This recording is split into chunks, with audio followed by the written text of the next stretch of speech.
Okay, good evening, everybody. Okay, good evening, everybody.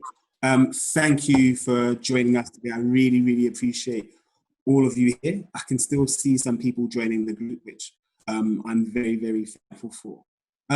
So today we are going to begin our series titled How We Got Here.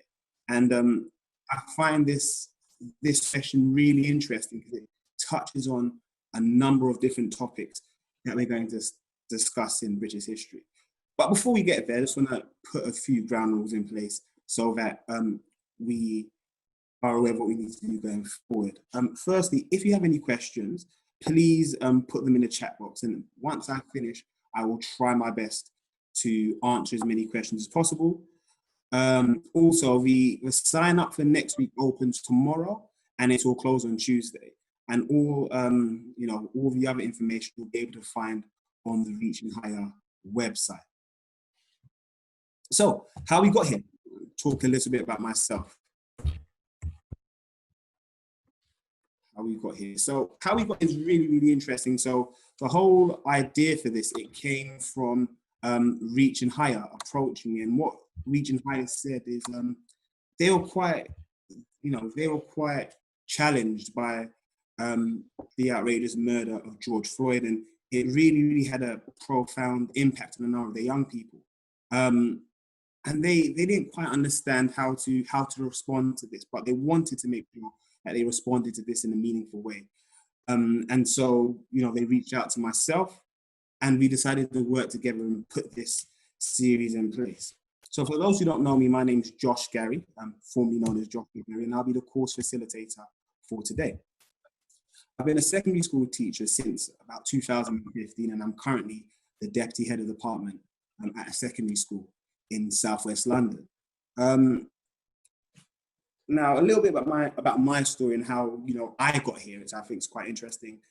I studied at Queen Mary's. I did my undergrad degree at Queen Mary's, where I did a degree in history, which was, it was really, really interesting. But my story and my journey with history was always bittersweet. I stopped studying history at the end of year 9. And up until that point, I'd only studied about the transatlantic slave trade. So I always found history interesting, but when studying it, I always found it difficult to find people who looked like me in the narrative. I then went on to study history at A-level, and I studied the 16th century, so focusing particularly on the Tudors. And whilst I studied history at A-level, my main motivation behind it was simply it lent itself to law. And at that time, I wanted to really pursue a career in the legal profession. Fast forward, I did my undergrad at Queen Mary's, and through no fault of their own, I don't think I studied any topics that covered, Black or African history at all. And it wasn't until I decided to become a teacher that I started to learn about African history. I think it was my penultimate, so second to last training session, and it was led by someone who was very, very dear to me. He's a very, very close friend of mine. His name is Martin Spafford, and he delivered a training session on diversity and inclusion. And I remember him delivering a session, particularly on World War II, and he had profiles of different individuals. And one of the individuals was an RAF pilot from Nigeria who flew planes during the Second World War. And I found that incredible. And since then I stayed in contact with him, and I made it my kind of personal goal to develop and learn more about these types of history. When I originally prepared this series, I prepared it with the intention of teaching teenagers. I didn't particularly imagine that we'd have teachers joining or people from all walks of life, but something I do hope. I hope whether you're 7 or whether you're 70, you'll be able to access this content and you'll be able to take away some valuable lessons as I did when I read it. In terms of the reading materials, I'm going to recommend some books for you to read later on. And to find out more about this, I'll put my Twitter and my Instagram, as well as Reaching Higher's Twitter and Instagram, where you'll be able to find out a lot more about the topics that we are covering in the web series. Now, how we got here, the course outline. So when speaking to Reaching Higher, there are a number of key key criteria that they wanted us to really address. The main thing we wanted it to be, we wanted to make sure that it was empowering. And the way of making it empowering was making sure that we chronologically looked at the presence of Africans and Asians in Britain. Especially when looking at Africans, the presence of Africans has been, contested, it's been argued about, and I felt that it's important for the young people that I'm teaching to find out a bit more about that. I also wanted them to learn about the contribution of Black people in Britain.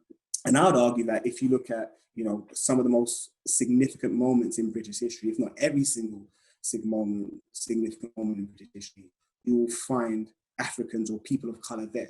And I guess my point there is British history is Black British history. Black British history is British history. And there's no way you can meaningfully teach this, the history of this island, without really looking at the two.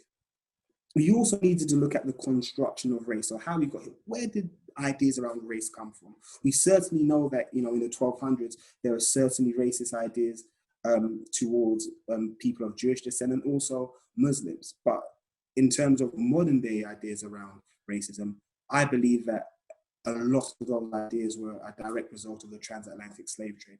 And in, looking at where the construction of race came from, I hope that students, when you leave this, you'll be able to find out, look, racism as we know it today had a starting point, and hopefully by the end, we can work to an ending point where racism no longer exists.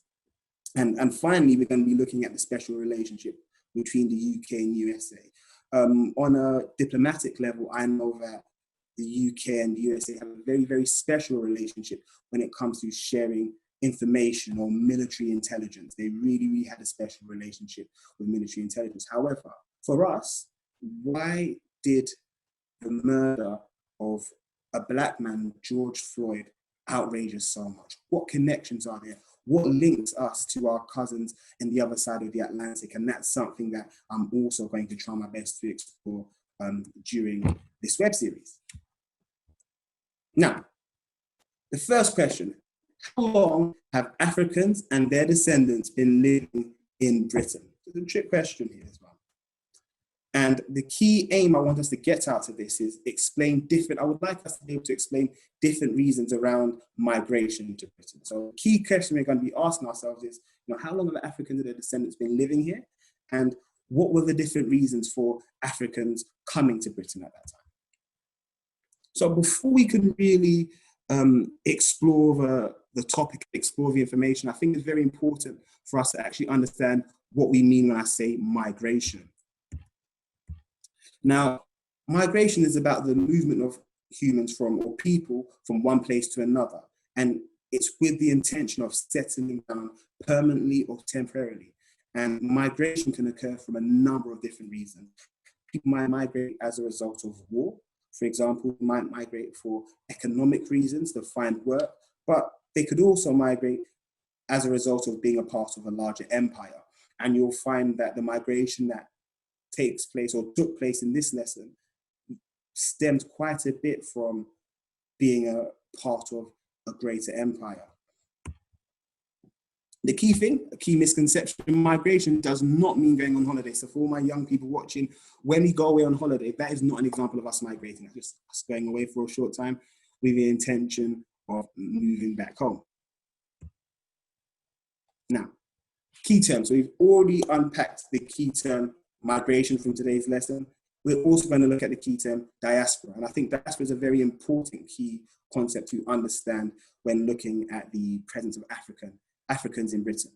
Now, the definition of diaspora is a population or group of people that once lived in one place, but who have now since been scattered and live in multiple places. And when looking at Black people, for example, a number of Black people, we traditionally came from Africa, but now you can find Black people all over the world. You can find Black people in Britain, you can find Black people in the Americas, you can find Black people in the Caribbean.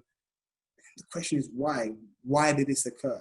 What led to this mass movement or migration of people from the African continent? Now, the question I have for you, when do you think the first Black person arrived in Britain? Was it in the 16th century?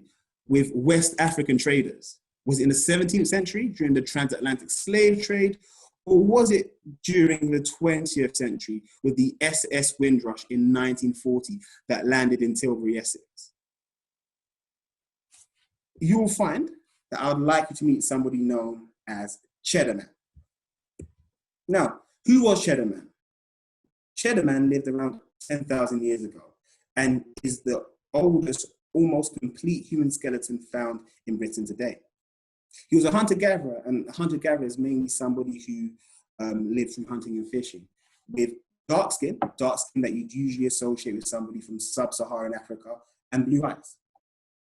He was about 166 centimeters tall, and he died in his 20s. He is known as the first Briton. So where was Cheddar Man found? His skeleton was uncovered in 1903 during improvements to drainage for Goff's Cave, a popular tourist attraction. Goff's Cave is located in Cheddar Gorge on the Mendip Hills in Cheddar, Somerset, England. How do we know about Cheddar Man? Well, scientists, they used DNA from his legs and from his teeth to form or recreate what they think he might have looked like. If you'd like to find out more about Cheddar Man, please visit the Natural History Museum website, where they have a whole section dedicated to their process of discovery, which I find remarkable. So, why is the story of Cheddar Man important? What can we say about Cheddar Man? I'll start with what the historians have said, and then I'll tell you why I think it's important for myself and why I think it's important for people who are British to study. So, Dr. Tom Booth says he is just one person, but he's also indicative of the population of Europe at the time. They had dark skin, and most of them had pale colored eyes, either blue or green, and dark brown hair. Now, Cheddar Man's really, really interesting, and I think his story is amazing because, especially looking at recent events, you naturally associate Britishness with whiteness. When you think about what it means to be British, for a lot of people, you associate that with being white. And I remember reading I Feel Hearst British, David Olusoga, and for them growing up in the 1980s and the 1970s in Britain, there was almost this argument that you couldn't be black and you couldn't be British. And I think Cheddar Man's really, really interesting because he challenges our understanding of identity and what it means to be British. It's amazing. You've got somebody who might have been the first Briton with a skin tone like mine, a person of color. And I think that's really interesting. And I think the reason why that's really important, because that, challenges our expectations of what kind of genetic traits go together. According to Dr. Tom Booth, it seems that, pale eyes entered Europe long before pale skin or blonde hair, which didn't come along until much later after farming. And another thing I find really interesting and really important about Cheddar Man is you cannot take assumptions and beliefs from today's society and place them in history. I think the term in history they would use would be ahistorical.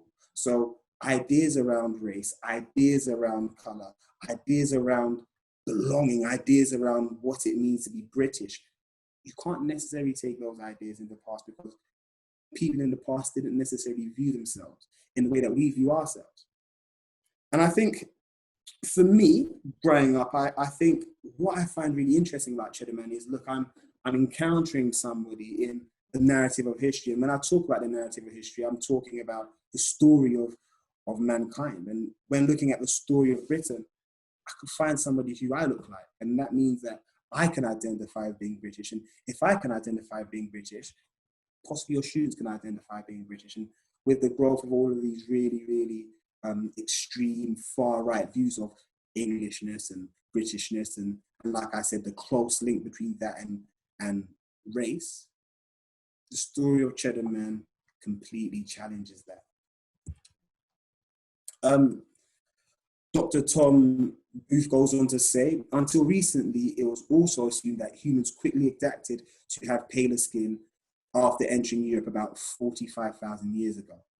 But he also goes on to say that pale skin is better at absorbing UV light and helps humans avoid vitamin D deficiency in climates with less sunlight. So you would imagine that naturally, when they first came to, this part of Europe, their skin would have been lighter because it allows them to absorb the sunlight a lot better. That's why in sub-Saharan Africa or hotter, warmer climates, people tend to have darker skin because the melanin is a natural protection against that. However, Cheddar Man has genetic makeup and skin pigmentation of somebody you'd usually associate from sub-Saharan Africa. So that is the regions of Africa which are under the Saharan desert, just like myself. And they've gone on to say, look, this discovery is consistent with a number of other Mesolithic humans. And the term Mesolithic, that pretty much means the first modern day skeletons and remains from around Europe. So to sum up, when looking at the story of Cheddar Man, I want you to take away two things. Firstly, our expectations of what it meant to look like a British person, or what it even meant to be British, cannot be based on our preconceptions from British society today. That's something we can't do. And in addition to that, we cannot take ideas from today and place them in the past. Now, meanwhile, elsewhere in the world, when teaching, I think, it's really, really important to, yes, focus on, British history, but we also need to recognize that Britain exists globally, exists in the world. And whilst things are taking place in Britain, there are also things taking place in the world. And I think when I do the meanwhile elsewhere, there's a number of reasons why I do this. It's to let people know that Britain is a part of the world. It's not the center of the world. And also by doing the meanwhile elsewhere, it challenges ideas around civilization. And without a doubt, Europe had some very, very advanced developments in terms of civilization. But you could find this in a lot of different regions of the world. You could find it in places in Africa, places in Asia, definitely certain parts of North America. And that's why I think it's very, very important for me to share this information with you, so I can continually, as from Justice to History say, challenge the psyche. Now, the first members of our species, Homo sapiens, emerged around 195,000 years ago in what is now East Africa. One population ventured or migrated, moved into the Middle East more than 100,000 years ago. But most humans seem to have stayed in Africa for the next part of about 85,000 years. Now, the first human skeleton was actually found in Africa. So humans left Africa more permanently around 65,000 years ago.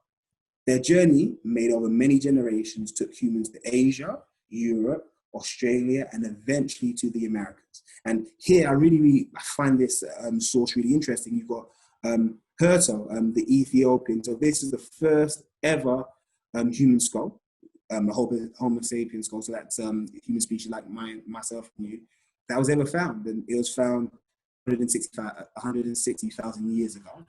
It was found in Africa. And this throws up very interesting questions as well. I guess at some level, all of us human beings, we originated from Africa, as so far as evidence suggests. And also this idea around being an immigrant, I guess, depending on how far you look back in your history, you'll find that all of us have migrated to this country for one reason or another. And that's something I find, pretty interesting when looking at Cheddar Man, but when also looking at Herto, the Ethiopian skull. So now we are going to move forward into ancient Britain, and this is a topic I find amazing. It's really interesting, and I really, really think it's going to challenge our ideas of what certain regions in ancient Britain look like. So let's fast forward. Were there Afro-Romans? Now this is really, really interesting, and I've got an amazing friend called Hannah Cusworth, and she made an incredible inquiry called, How Romans Were the Romans. And before I, delve into this video, I think it's really, really important for me to, understand or explain history, or the discipline of history to some people. More often than not, when I speak to people, they have the idea that history is about facts. No, this happened, this happened, this happened, this happened, this happened, and this happened. And, you know, I guess to some extent, they have got a point. Within history, there are definitely certain pieces of information that cannot be contested. For example, we know for certain that the Romans invaded Britain. We know that Britain was a part of the Roman province. We know that, okay? However, what Roman Britain looks like is far more open to debate. And that introduces them to ideas around interpretation. And then interpretation is really about how historians have viewed the past, or how historians have viewed past individuals based on the evidence that they have. Now, for a long time, Roman Britain has been completely white. However, evidence has now challenged that. And what I find really, really interesting about this BBC video, which I'm going to play to give us a bit of a break, it led to massive uproar. When it was released, there's so much criticism around it, saying, you know, it's not truly representative of Roman Britain, and it's an attempt to, you know, whitewash history, as they say. And what I'd like you to do is watch this video and ask yourself, you know, how accurate is this a reflection of Roman Britain? Is this interpretation accurate? You might say yes, you might say no, but hopefully, as this lesson progresses, I'll be able to demonstrate how evidence supports the view that there were Afro-Romans.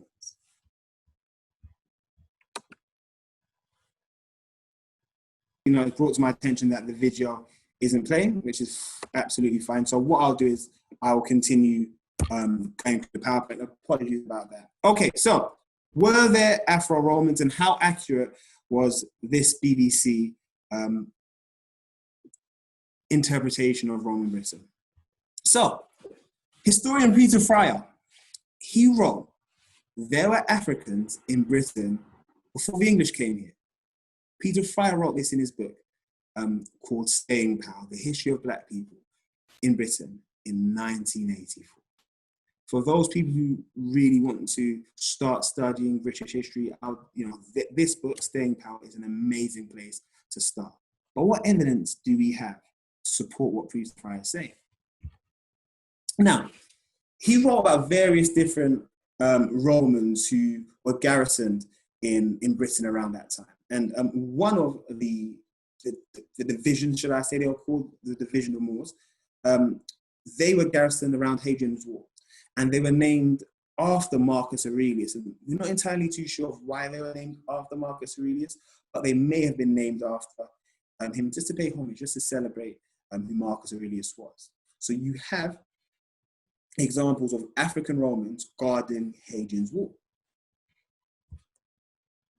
Fryer also noted that among skeletons that were unearthed, there were several whose limb proportions suggested that they were Black Africans. Okay, so for example, you've got the skeleton of a Roman gladiator found in the city of York. Now, this is really, really interesting because Peter Fryer was making these claims in the 1980s, but he didn't have any concrete evidence to push forward his argument. 30 years later, and through forensic science, we can now confirm a mere suspicion that we had in the 1980s. And this is something that Dr. David Olusoga spoke about in his amazing BBC documentary. And once again, I'd recommend watching it as well, Black and British and a Forgotten History. And it really, really looks at the story of Black people in Britain. And it's a great resource because if you may not necessarily like reading as much, it's something you can watch.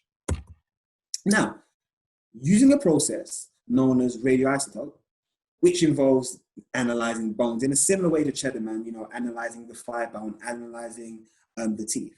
People are able to determine, or historians were able to determine where individuals may have originated from and where they may have spent a large amount of their childhood. Professor Caroline Wilkinson is a leading professor in this area. Now, this, pretty much allows us to know where people are born. And right here, you've got another really interesting statue. So this is the tombstone of a Roman soldier called Victor. And Victor was described as a Moorish tribesman. And the whole term Moor usually denotes somebody from Africa. And at times it could be used to include people from sub-Saharan Africa. Okay, so we've already got one piece of evidence. We've got skeletons. We've got a piece of technology that allows us to determine where these skeletons are from. And we've also got tombstones that clearly reference Roman soldiers as coming from Africa. But let's see what else we know. We know that Victor, the Black Roman soldier, he died at the age of 20 in South Shields, Tyneside, near Newcastle. Apologies, my geography is not the best being from London, but we're always trying to improve it. This is all we know about Victor. We know that he was a Moorish Roman soldier. We know that he lived till the age of 20 and he died in Tyneside. I guess the question some of you might be asking is, why were there African Romans in Britain? How did they get here? What on earth were they doing in this place? And that's very interesting. And that is linked to the concept we know as empire today. Britain was a part of the Roman Empire. And as you will see, people moved within different parts of the empire freely. And I'm going to introduce you to, a number of really, really interesting characters from Roman history to hopefully bring that out. Meet Ivory Bangle Lady. I love Ivory Bangle Lady, so it's fascinating, and it confirms what Peter Fry was saying in the 1980s. So, where was Ivory Bangle Lady from? We know that one of her parents certainly came from North Africa, but she most likely did not grow up in North Africa. She grew up in another part of the empire. So, best way for me to describe the term empire for young people who are watching who may not fully understand what I mean when I say empire is pretty much this. You have the Romans. Now, the Romans went over and they conquered different countries in different parts of the world. And as they went and conquered these places became a part of the Roman Empire. And that meant that Roman ideas, Roman beliefs would have been practiced in these areas. And you would have also had Romans from Rome moving to these different areas to live.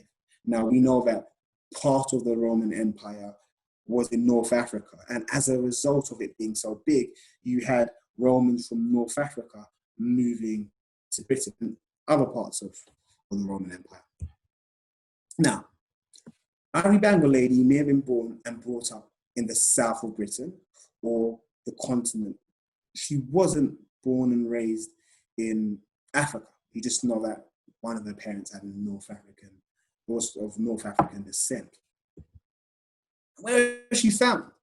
So Ivory Bangle Lady, she lived in Roman York in the second half of the 4th century. So this is where she was from. And it's really interesting because if you've ever visited York, you can literally see some really, really amazing relics or examples of architecture left behind from Roman Britain, whether it be the roads, for example. The roads are often a good indication of Roman Britain. Now, what was found in Ivory Bangle Lady's tomb? A number of really, really important objects were found in this tomb. But the key thing here is, as a historian, when you look at objects, the question you're always asking is, okay, so what does this object tell us about this individual? What can it indicate it to us, or what might it indicate to us about her status? Okay, so here are several objects that are found inside her tomb. These objects included bracelets. Some of them are made from local jet, and more exotic ones were made from materials such as ivory. Now you might ask, why is it important? Why is it important that this woman was buried with an ivory bracelet? But what it suggests, or what it might suggest to us, is that she was a woman of high state. She wasn't a slave. And I think that's quite important because once again, where I mentioned Cheddar Man and I said, it's very, very important not to take ideas and notions from today and place them in the past. Unfortunately, because of the transatlantic slave trade, there's a pervasive perception, there's an opinion, there's a misconception, should I say, that Africans were always slaves and that race was always a significant issue. And race was a clear indicator of your position in society. And you have Roman You have from Roman Britain, Ivy Bangle Lady. And Ivy Bangle Lady's story is fascinating because it completely challenges that misconception. It challenges ideas around race. It challenges ideas around slavery. It challenges ideas around status. And it also challenges ideas about the Black presence in England. You know, we didn't arrive during the SSS Windrush. We didn't first come here as a result of the transatlantic slave trade. We didn't first come here as a result of African traders. And it kind of proves Peter Fry's points. There were Africans in Britain before the English came here. And that's why I think when you teach British history, you cannot do it justice if you're not teaching African history as well, or teaching about the Black presence, because we were there from the very start. Whether it be Cheddar Man, whether it be the Ivy Bangle Lady, there is clear evidence of an African presence in England throughout this period. Now, something else that's quite interesting. So on her tomb, on her inscription, you have on her tomb, so you have an inscription that says, "Hail, sister, may you live in God." This might indicate, for example, that she may have been a Christian. All of this, all of the tentative judgments that I'm making, we don't know for sure, right? These judgments are based on the evidence that we have, and we use this evidence to form interpretations. And these interpretations are, you know, hotly argued and contested amongst historians, and that's what I find interesting. History, for especially young people, isn't something that's dead. It's something that continues to happen. You know, when I was growing up in primary school, I would have never come across these individuals. And for me, I think that's important because I always found the Romans interesting, but I never associated them with anyone like me, for example. And now this is even more interesting because we've just looked at Ivy Bangle Lady, who, you know, was definitely of mixed heritage, should we say, with one of her parents from North Africa. Let's find out about who Beachy Head Lady is. Now, Beachy Head Lady was a 2nd or 3rd century Afro-Roman who had been brought up in the south of England and had either been born in that region or was brought there young, possibly from Africa. So what that's saying to us is she may have lived in the south of England, or she may have come to the south of England at a very young age. But we do know for certain that she was an Afro-Roman, and there were Afro-Romans at that time.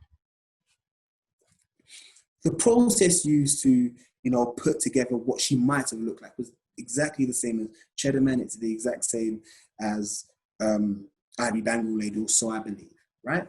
But let's have, you know, a bit of a closer look at her. The archaeologists who discovered her found her teeth to be in good condition. Now, this is important because this suggests to us that she had a healthy diet. You know, if her diet wasn't healthy, for example, her teeth could, you know, her teeth would have decayed, they would have rotted it, and that might indicate to us something about her position as well. We also discovered that when she was found, she was laid carefully in her grave.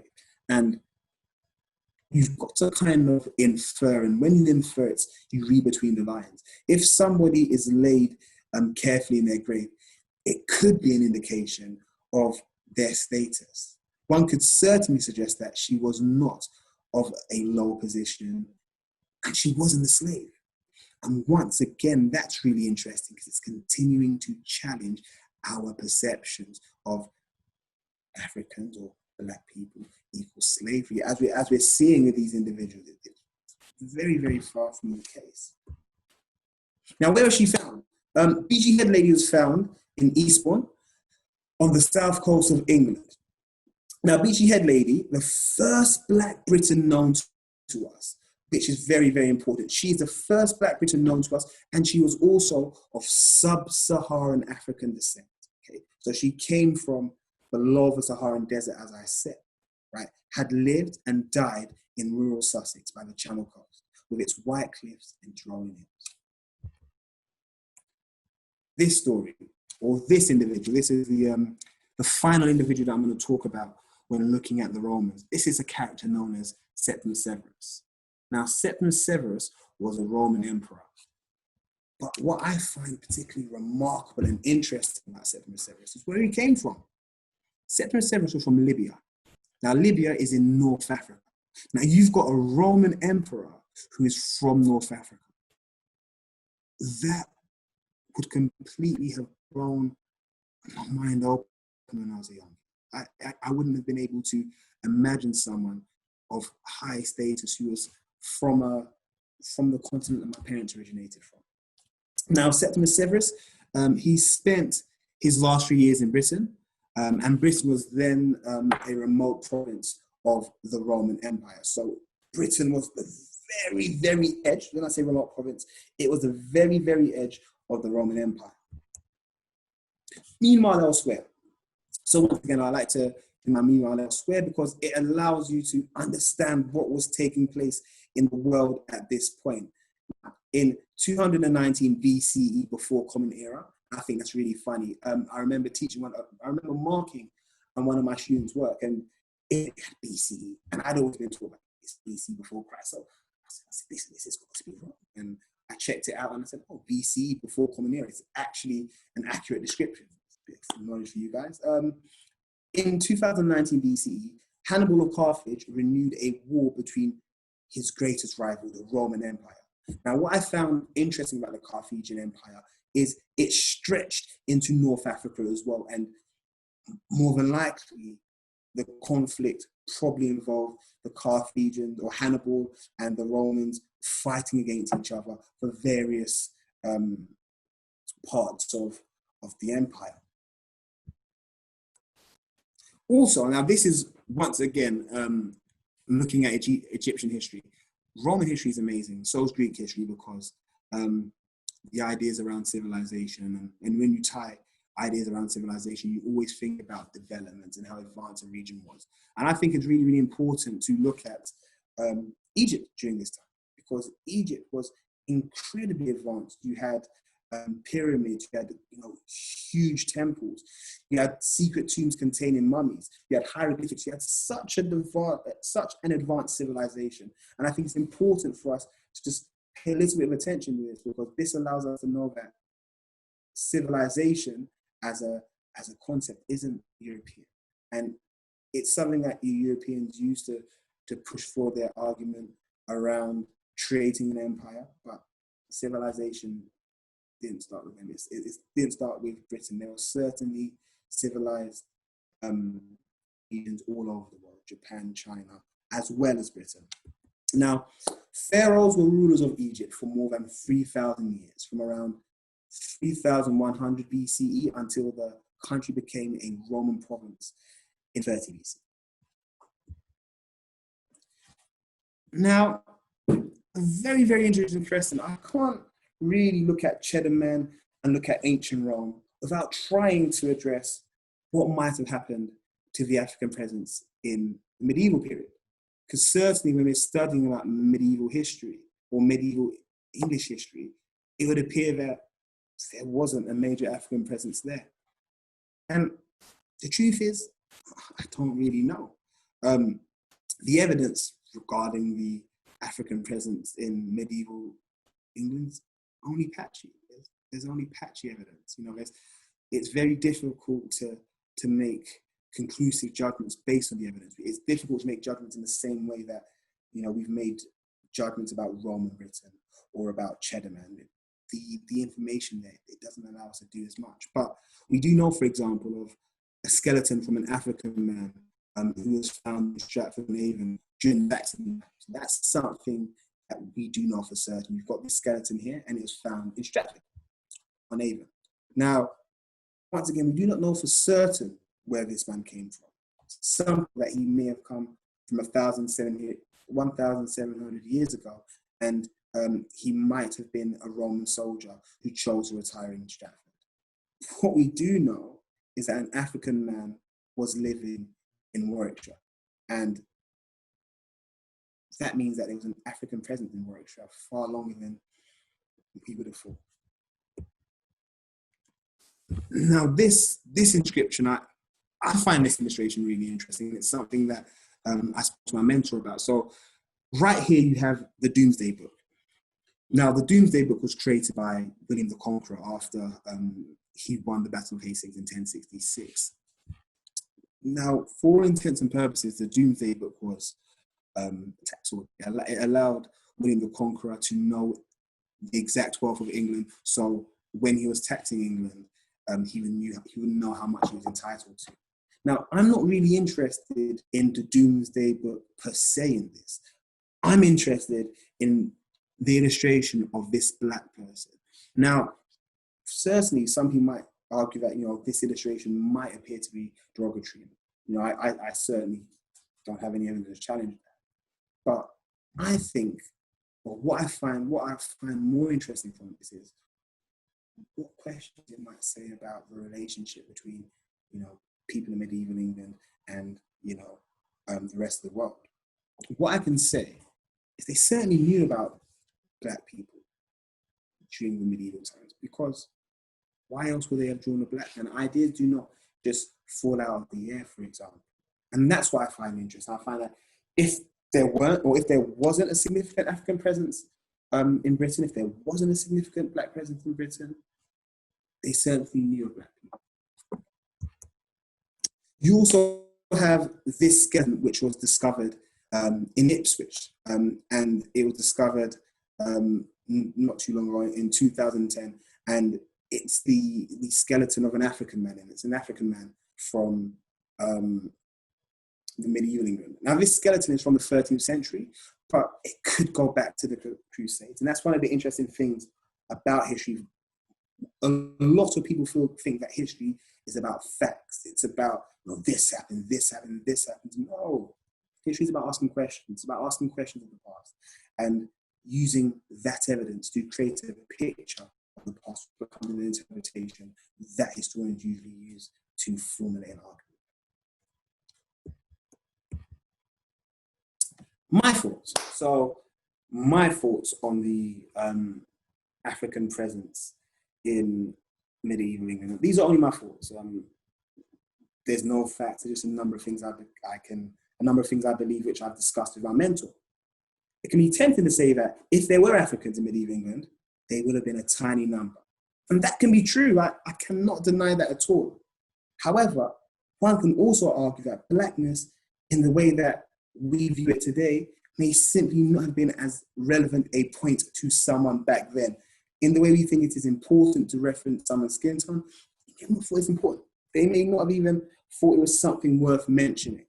Also, we actually have very little evidence about any poor people in the Middle Ages.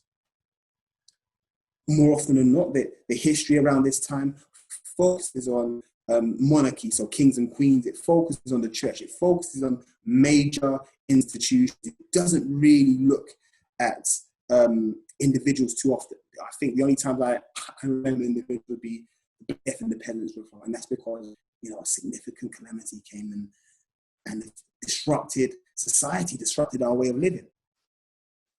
This is something I find interesting. So people descended from Black Romans several centuries earlier. By the time you got to the 15th century, by the time you got to the medieval period, they would have certainly have looked different. There's every chance that we wouldn't recognize them in the same way. After all, it's almost a whole millennium.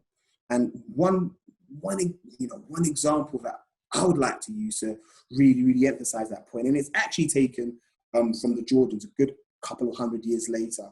You have the picture of this man here, Francis Barber, who was a Black Georgian. He was a friend of William Strong, I believe. You have his great-great-great-great-grandson, Francis Barber below. Now, if you're looking at this man, Francis Barber, you would have no awareness whatsoever that this man is of African descent.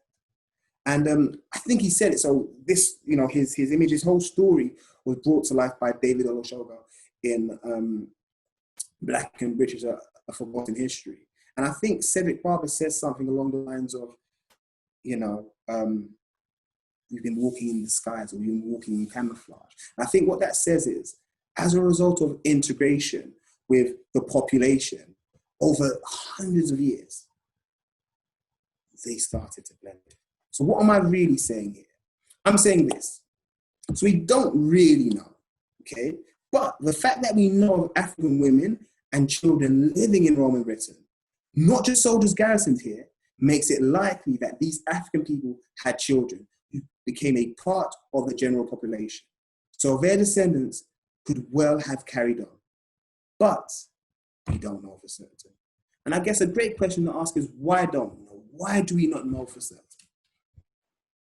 And this leads me to my final point before I conclude on the information from today's PowerPoint.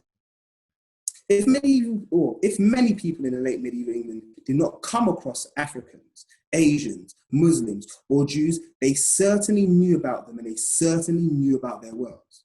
Books from all over England were full of stories about Saracens, Muslims, Chinese, Africans, Jews, Brahmins, and Zoroastrians. Shops were full of spices from Arabia, Persia, India, Sri Lanka, China, Thailand, and Indonesia. And these are being sold at prices that ordinary people could afford. Crusade knights brought back many goods and ideas from the Muslim East. Even at this time, you had a famous you had a myth of somebody called Prester John. Now, Prester John was an incredibly wealthy African king who apparently fought back against Islam. Now, in Europe at that time, they were looking to unite with Prester John because they were worried about the threat of Islam. What does that say about European perceptions of Africa? And looking at Africa today, or at least when I was looking at Africa in growing up in the 90s, I wanted nothing to do with it. You know, a running joke that my friends know. In primary school, I said I was Asian. I said I was from Barbados because on television, the image of Africa I saw was the image of poverty. And Afua Hurst said something similar. Afua Hurst simply said she didn't acknowledge being African. I completely said I was Caribbean. I knew I could get away with being Jamaican because I was from Brixton, but you know, I said I could say I was Bayesian. Okay, that was something I said when I was growing up. But it's important for people to understand of these great civilizations and this great knowledge because it gives them a sense of pride. It means that there's nothing to really challenge. And also, the idea of Africa being, you know, it's relatively new. You know, at certain points in history, Africa was as developed, if not more developed, than Britain in certain areas, or Europe in certain areas. So, next week, I do hope you join. Next week, we're going to be looking at what the evidence tells us about the Africans living in Tudor England. And I absolutely love this topic. And there are a number of questions we're going to ask ourselves. You know, we're going to ask ourselves, were Africans accepted in Tudor England? How on earth did they get there? Or get here, sorry. How were they accepted? Were they accepted in mainstream society? And another question, which I'm sure is on everybody's lips. Was Tudor England racist in the way that we think it might have been? Did those ideas of race and racism exist back then? Please join in or please sign up to find out more about the Africans living in Tudor England at the time. For further reading, and this is some further reading now I'd recommend to help you with just a course really.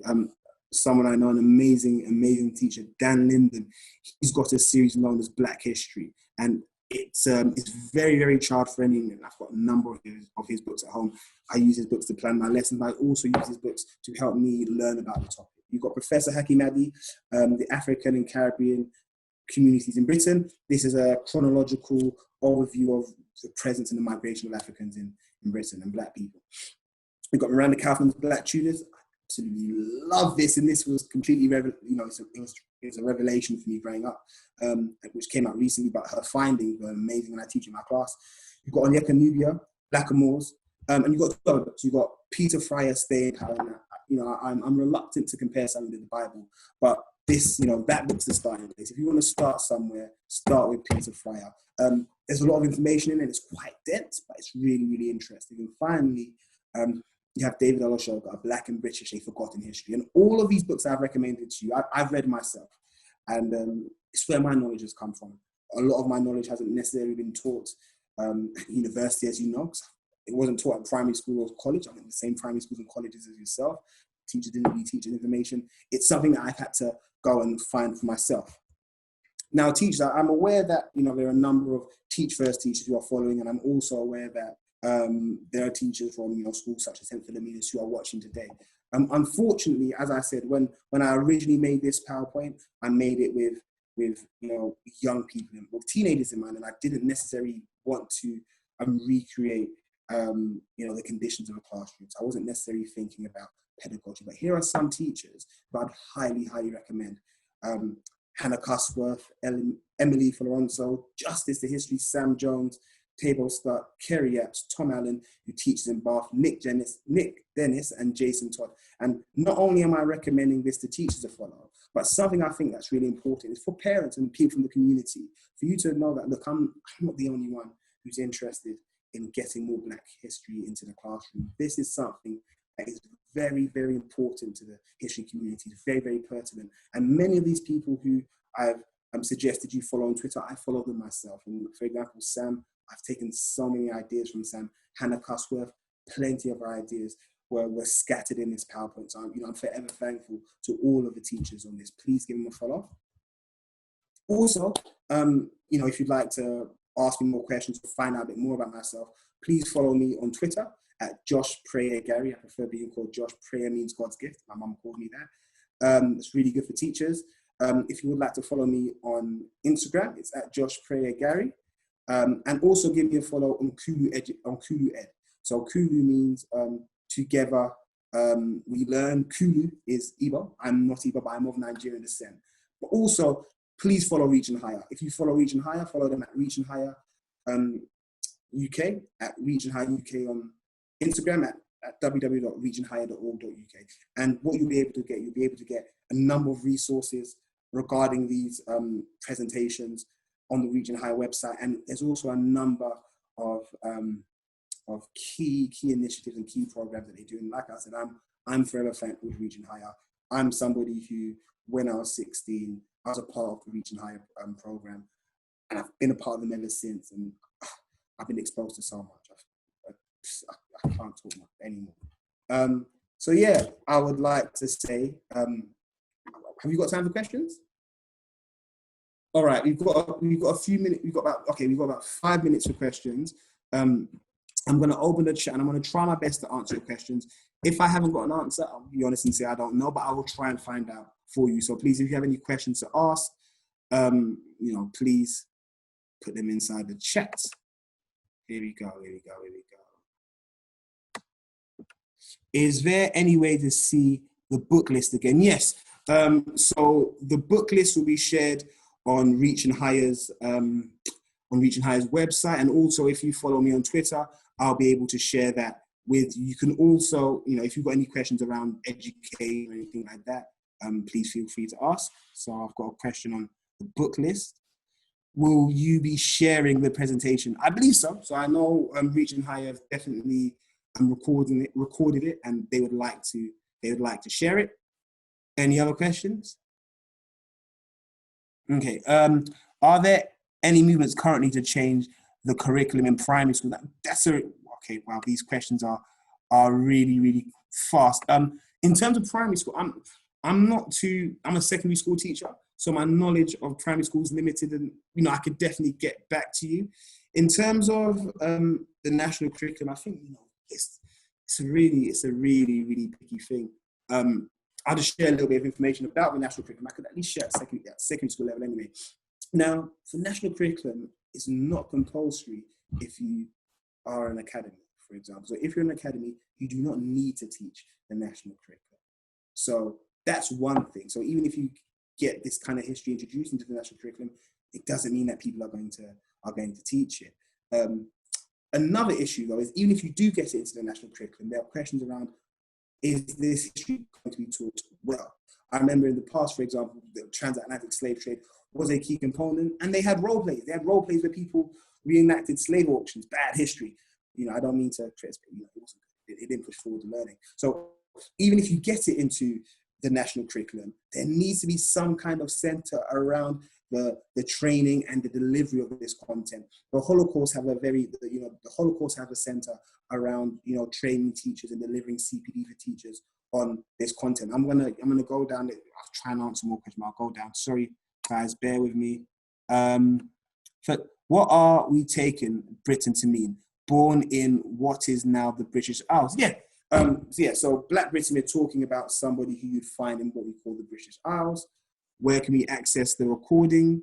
You'll be able to reach and high will let you know. How did you describe what history was? Oh, wow, there's a lot of questions here. I'm trying my best. Is there a Zoom link for next week? Yes, the Zoom link the website will be opened tomorrow and it will close on Tuesday. I'm so sorry. I would like to answer you. Please follow me on Twitter where I'll be able to engage with you more and ask these answer some of your questions. Thank you so much for all the people who have contributed for an interpretation of evidence available about what the past might have looked like. I'm quite confused about that question. It's interesting. It's great to learn a bit more about the background of where people might have come from. Are you saying that maybe in the past there wasn't such an obvious difference between races? Yeah, I'm just saying that the way we consider race now isn't necessarily the way that they considered race in the past. You know, I can't say for certain, but hopefully when I look at, you know, where ideas of race came from, we can really start to chop that up.